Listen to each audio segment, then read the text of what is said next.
Dalam beberapa kes yang jarang dan menyedihkan, siasatan orang hilang menjadi buntu dalam beberapa minggu saja dan orang hilang itu tidak pernah ditemui walaupun sudah berdekad-dekad berlalu. Namun dalam kes lain, Mereka akhirnya berjaya dijejaki dan selalunya mereka mempunyai kisah yang sangat menarik untuk diceritakan. nombor 10. Pada tahun 1975, seorang lelaki berumur 22 tahun bernama Travis Walton sedang bekerja sebagai penebang kayu di hutan negara Apache Sitgreaves di Arizona.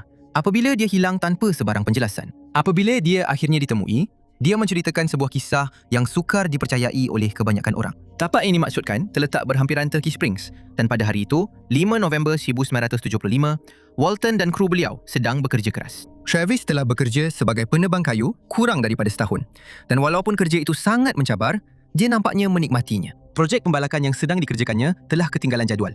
Tetapi, kru tersebut terus berusaha dan membuat kemajuan yang stabil setiap hari. Setiap malam, selepas tamat shift mereka, kumpulan lelaki itu yang termasuk John Goulet, Dwayne Smith, Alan Dallas, Kenny Peterson, Steve Pierce dan Mike Rogers akan pulang bersama-sama dengan menaiki kereta. Tetapi pada hari itu, sesuatu yang pelik telah menarik perhatian mereka. Ketujuh-tujuh penebang kayu itu semuanya menyedari cahaya aneh yang keluar dari dalam hutan dan mereka memutuskan untuk menyiasat. Semasa mereka menghampiri kawasan itu, mereka melihat sebuah objek berbentuk piring yang kelihatan seperti telah terhempas ke tanah. Mereka teringat melihat seberkas cahaya keluar dari objek itu dan kebanyakan daripada mereka terlalu terkejut untuk mendekatinya lebih jauh. Semua orang, kecuali Travis, yang tidak dapat menahan rasa ingin tahunya dan dia berjalan lebih dekat kepada objek itu walaupun telah diberi amaran oleh rakan-rakan sekerjanya. Mereka melaporkan bahawa seberkas cahaya terpancar keluar dari objek itu mengenai dada Travis dan mengangkatnya dari tanah sebelum menghentamnya kembali ke tanah. Kejadian itu menakutkan 6 lelaki yang lain sehingga mereka terus melarikan diri. Tetapi, mereka berjanji untuk kembali semula untuk memeriksa keadaan Travis. Mereka menunggu seketika untuk melihat apa yang akan berlaku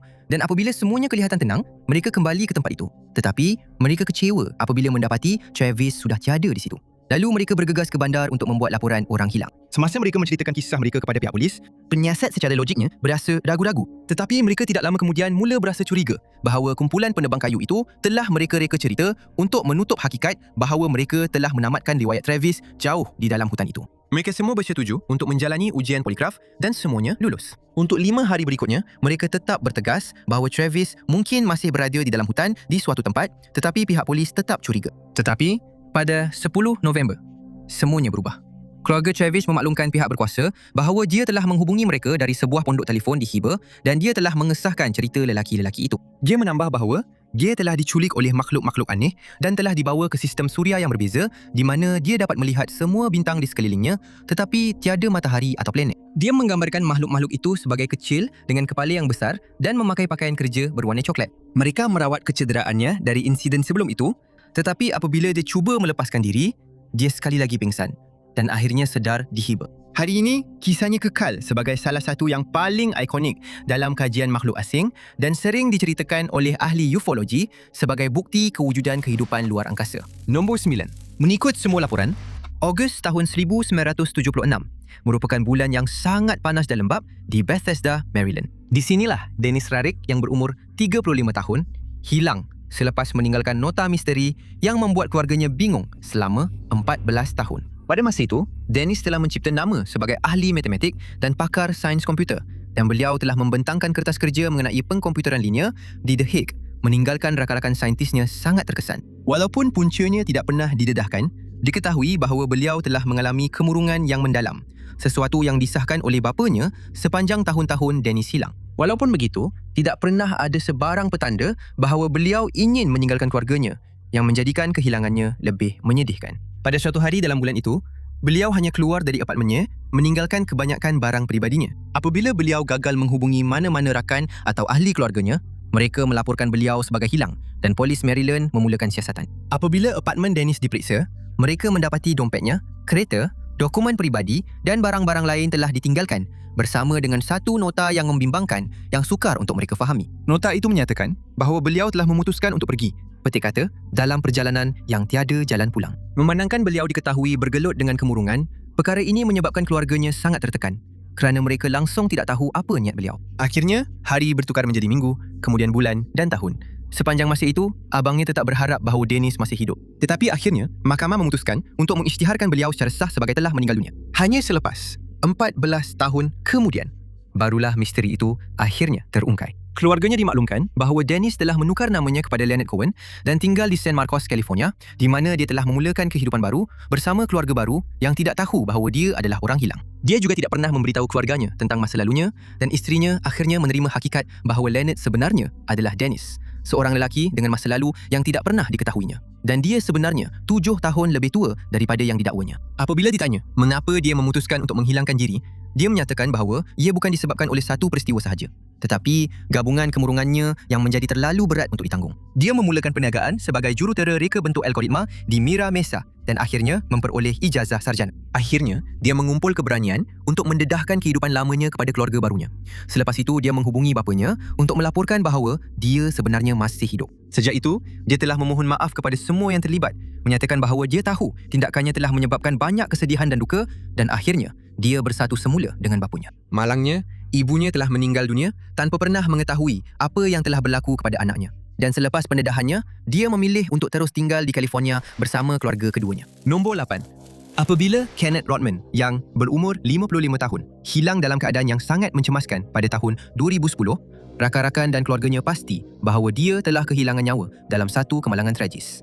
Tetapi kebenarannya jauh lebih pelik. Pada bulan Disember tahun itu, dia tinggal di California. Tetapi dia memutuskan untuk pergi melancong ke Queensland, Australia, di mana dia menginap bersama seorang rakan. Rumah yang dimaksudkan terletak di Mowbray, berhampiran Port Douglas, dan dia sering berkayak di perairan berdekatan. Pada 21 Disember tahun itu, semuanya kelihatan biasa sahaja. Sekurang-kurangnya, menurut kawan Kenneth, yang tidak mengesyaki apa-apa apabila Kenneth memberitahunya bahawa dia akan keluar sekali lagi untuk berkayak. Biasanya dia akan keluar selama beberapa jam sebelum pulang ke rumah. Tetapi pada hari itu, perkara itu tidak berlaku. Apabila dia tidak pulang ke rumah menjelang malam, kawannya mula bimbang dan menghubungi polis untuk melaporkan bahawa dia risau tentang keselamatan Kenneth. Pencarian segera dimulakan, tetapi sungai tempat dia berkayak tidak memberikan sebarang petunjuk tentang apa yang berlaku kepadanya. Pencarian itu berlangsung lebih daripada 2 minggu dan akhirnya berita buruk diterima bahawa kayak Kenneth telah ditemui di Pantai Mwangi, kira-kira 10 batu dari Mombasa, tempat dia memulakan perjalanan. Apa yang paling membimbangkan para penyiasat ialah hakikat bahawa kawasan itu memang terkenal dengan air yang dipenuhi buaya dan mereka mula menjangkakan yang terburuk. Penjelasan yang paling logik ialah Kenneth telah mengalami kemalangan yang menyebabkan dia terjatuh ke dalam air, selepas itu dia diserang oleh buaya. Ini sudah tentu boleh menjelaskan mengapa tiada petunjuk lanjut ditemui di dalam air. Tetapi kerana perkara ini tidak dapat disahkan, kes beliau kekal terbuka. Pihak berkuasa akan menarik perhatian kepada kes beliau setiap beberapa tahun dengan harapan ada seseorang yang menemui petunjuk. Tetapi Kenneth masih kekal hilang. Namanya telah dimasukkan ke dalam daftar orang hilang Queensland dan gambarnya akan dikeluarkan kepada orang ramai dari semasa ke semasa, tetapi masih tiada hasil yang positif. Sarjan Ed Lucan, yang merupakan sebahagian daripada siasatan awal, kemudiannya mengimbas kembali bahawa beliau sentiasa tertanya-tanya apa yang telah berlaku kepada Kenneth. Dia sentiasa berharap Kenneth akan ditemui di suatu tempat, tetapi berdasarkan butiran kehilangannya, ia kelihatan agak mustahil. Pada satu ketika, saksi melaporkan ternampak Kenneth di Townsville dan Cooktown, tetapi petunjuk ini tidak membawa ke mana-mana apabila disiasat. Kemudian, pada Jun 2015, 5 tahun selepas dia hilang, kes ini akhirnya berjaya diselesaikan. Polis di Smithfield telah dihantar ke sebuah alamat di kawasan itu sekitar jam 2 pagi kerana seseorang telah melaporkan satu kes pecah rumah. Semasa berada di tempat kejadian, Kenneth menunggang basikal melintasi mereka dan mereka mendapati ini mencurigakan. Lalu pegawai mengarahkannya berhenti. Kenneth cuba melarikan diri dengan meninggalkan basikal itu, tetapi dia berjaya dikesan oleh unit K9 dan ditahan. Dia segera mengaku bahawa dia ialah Kenneth Rodman yang telah hilang selama setengah dekad. Dan kerana dia tiada kaitan dengan kes pecah rumah itu, kes tersebut berjaya diselesaikan secara kebetulan sahaja kerana dia hanya berada di tempat yang salah pada masa yang salah. Kenneth telah dihantar pulang ke Amerika Syarikat, di mana dia dimaklumkan bahawa dia mempunyai tunggakan nafkah anak sebanyak RM50,000. Nombor 7. Pada pertengahan tahun 2014, Christina Ray Davison yang berumur 43 tahun berada dalam situasi sukar kerana hubungannya dengan suaminya, Craig Davison, telah berantakan.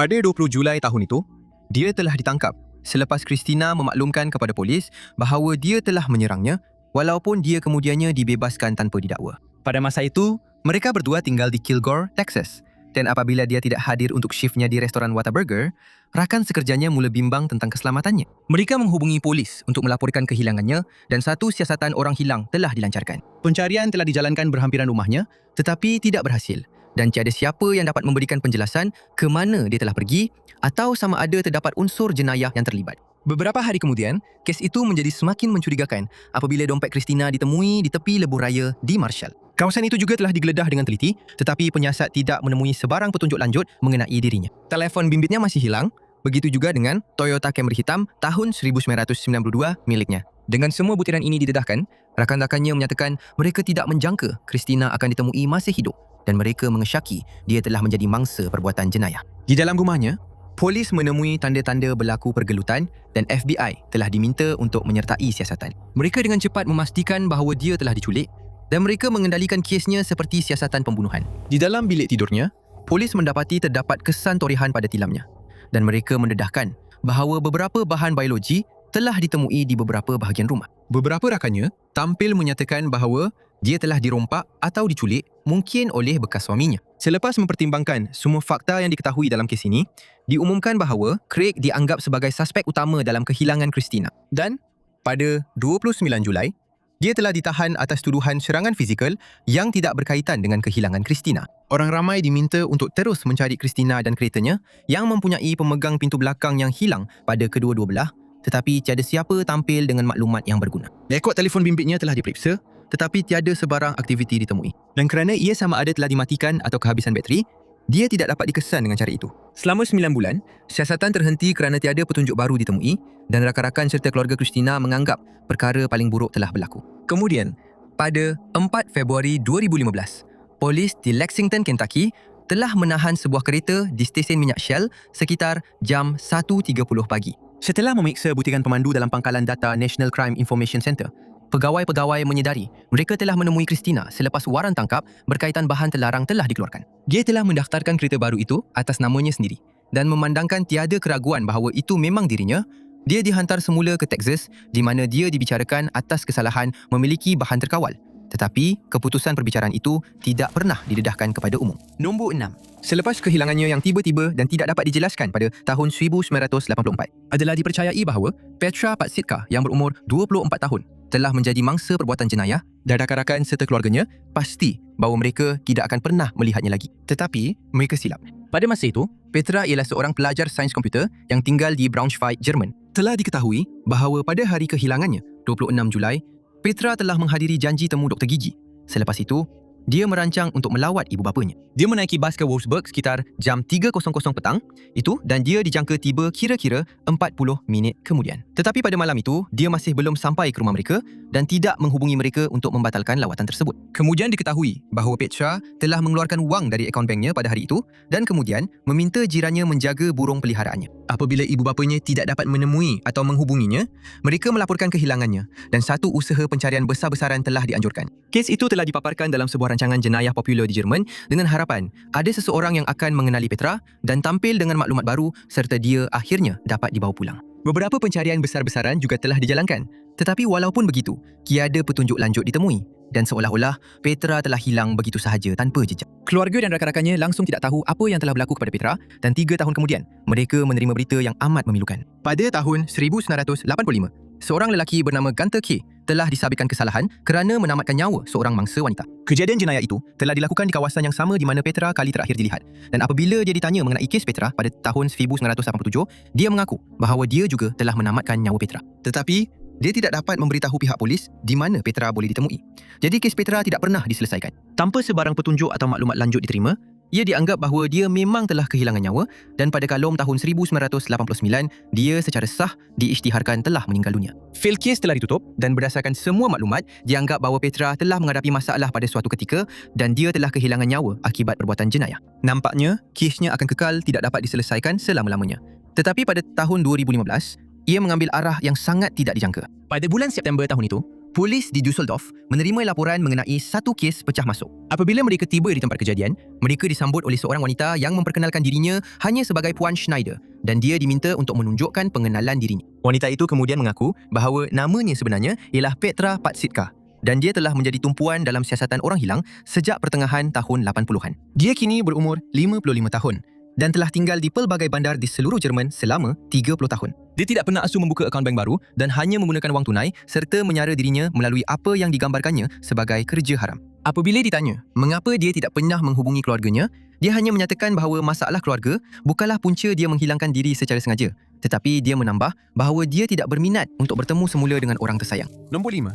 Apabila dia ditemui masih hidup selepas melalui pengalaman yang menakutkan di mana dia sesat di dalam hutan, Lisa Terris yang berumur 25 tahun memberitahu media bahawa dia bersyukur dan bernasib baik kerana masih hidup selepas mempercayai orang yang salah dengan nyawanya. Lisa berasal dari Alabama dan dia buta di sisi undang-undang yang menjadikan kisahnya lebih luar biasa. Pada tahun 2017, dia sedang belajar radiologi dan masa depannya kelihatan cerah.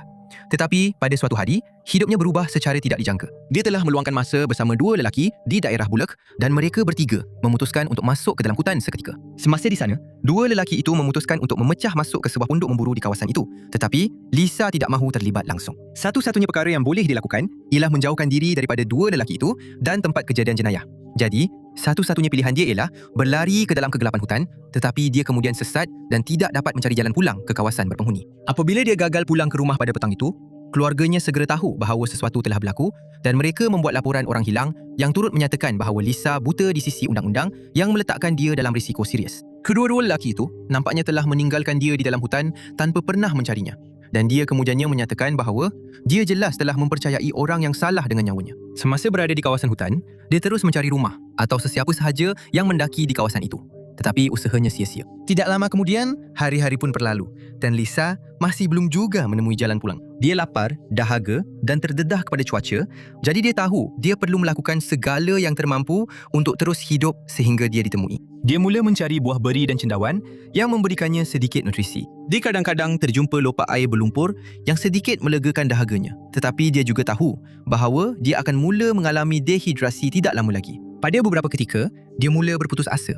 Tetapi memikirkan rakan-rakan dan keluarganya di rumah membuatkan dia terus bertahan. Dia tidak sanggup memikirkan kemungkinan untuk tidak bersama mereka lagi.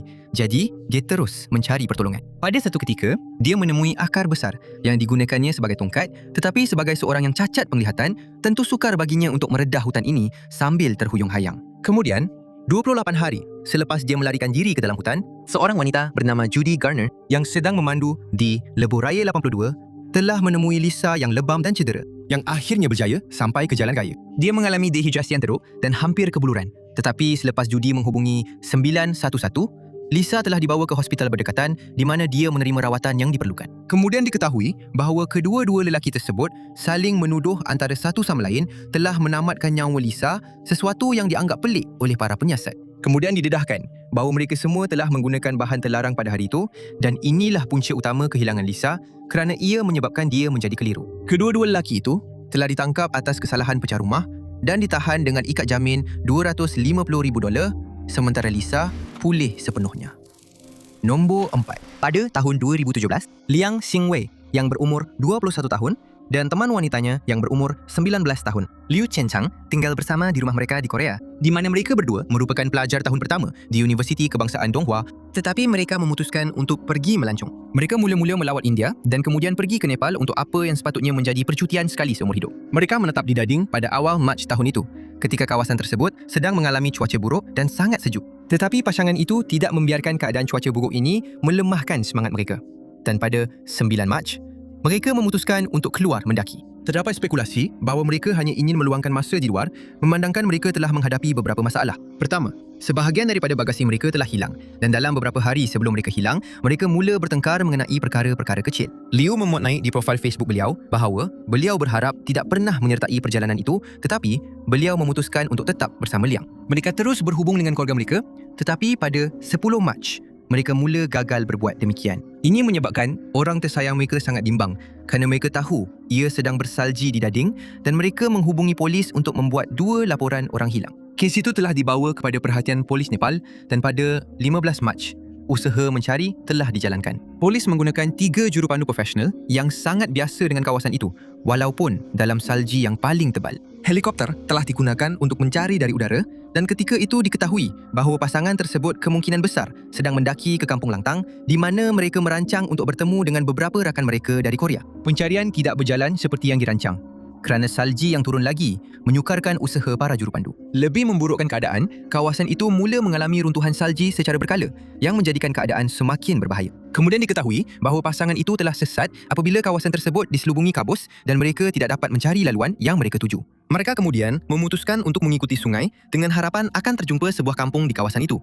Tetapi mereka terjatuh dari tebing air terjun atau mereka terperangkap di dalam gua di mana mereka tidak dapat memanjat kembali ke atas. Kedua-duanya telah mengalami kecederaan teruk akibat terjatuh dan oleh itu mereka jauh kurang mampu bergerak daripada yang sepatutnya. Mereka bertahan dengan makan kentang dan mi selama beberapa hari. Tetapi makanan mereka akhirnya habis dan mereka cuba terus hidup dengan meminum air dari air terjun. 47 hari selepas mereka hilang, Long dan Liu akhirnya ditemui. Tetapi malangnya, Liu telah meninggal dunia akibat keadaan cuaca. Long sedang tidur ketika dia ditemui dan telah diterbangkan ke Kathmandu di mana dia menerima rawatan untuk kekurangan zat makanan, hipotermia dan kecederaan serius pada kakinya. Dia menyatakan bahawa dia hampir tidak dapat bertahan dalam keadaan yang sangat mencabar itu. Dia telah kehilangan 40 paun dan mungkin tidak akan dapat bertahan lebih lama lagi sekiranya bukan kerana keazaman pasukan penyelamat yang telah melihat kemah merah mereka dari jauh. Nombor 3. Kadang-kadang, apa yang sepatutnya menjadi pendakian yang mudah boleh bertukar menjadi sangat serius hanya kerana perkara mudah seperti tersalah jalan. Itulah yang berlaku dalam kes kehilangan Edward Rosenthal. Pada September 2010, Edward Rosenthal yang berumur 64 tahun berasal dari Culver City di Los Angeles di mana beliau bekerja sebagai broker hartanah. Beliau juga mempunyai minat mendalam terhadap puisi yang sering dikongsikan bersama isterinya, Nicole Kaplan, serta para hadirin di acara-acara awam. Beliau memutuskan untuk meluangkan masa di alam semula jadi. Dan pada 24 September tahun itu, Edward tiba di Taman Negara Joshua Tree di California di mana beliau merancang untuk melakukan pendakian sehari yang singkat. Pendakian itu pada mulanya berjalan seperti yang dirancang dan selepas berjalan agak jauh, beliau memutuskan untuk berpatah balik dan menuju ke keretanya. Tetapi pada satu ketika, beliau telah tersalah jalan dan tidak lama kemudian beliau sedar bahawa beliau telah benar-benar sesat di dalam hutan belantara. Lebih memburukkan keadaan, kawasan itu sedang mengalami suhu tinggi yang sering mencecah sehingga 100 darjah Fahrenheit. Tanpa air yang mencukupi, ini boleh menyebabkan seorang pendaki yang hilang menjadi dehidrasi dengan cepat.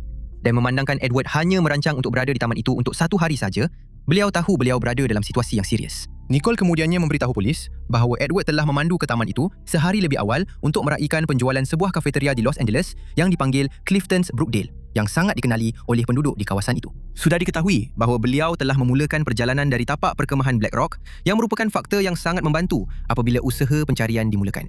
Apabila beliau gagal menghubungi Nicole, Nicole menjadi bimbang dan menghubungi pihak berkuasa. Tanpa pengetahuan sesiapa yang terlibat, Edward telah berjalan masuk ke dalam hutan dengan harapan akan bertemu pendaki lain atau penanda tempat. Tetapi, beliau telah berjalan ke arah yang salah dan semakin menjauh dari kawasan bertamadun. Nasib baik, beliau telah membawa banyak bekalan termasuk 4 liter air, makanan ringan, whistle, suar dan selimut kecemasan. Selama lebih sehari, beliau cuba mencari jalan pulang ke keretanya dan akhirnya, beliau berjalan kira-kira 2,000 kaki menuruni ngarai di mana makanan dan airnya akhirnya habis. Beliau tahu bahawa beliau berada dalam masalah besar dan jika terus mendaki, ia hanya akan menyebabkan beliau lebih letih. Jadi beliau memutuskan untuk mencari tempat yang sesuai untuk berlindung dan menunggu seseorang menemuinya. Beliau menggunakan whistle yang dibawanya tetapi tidak berhasil.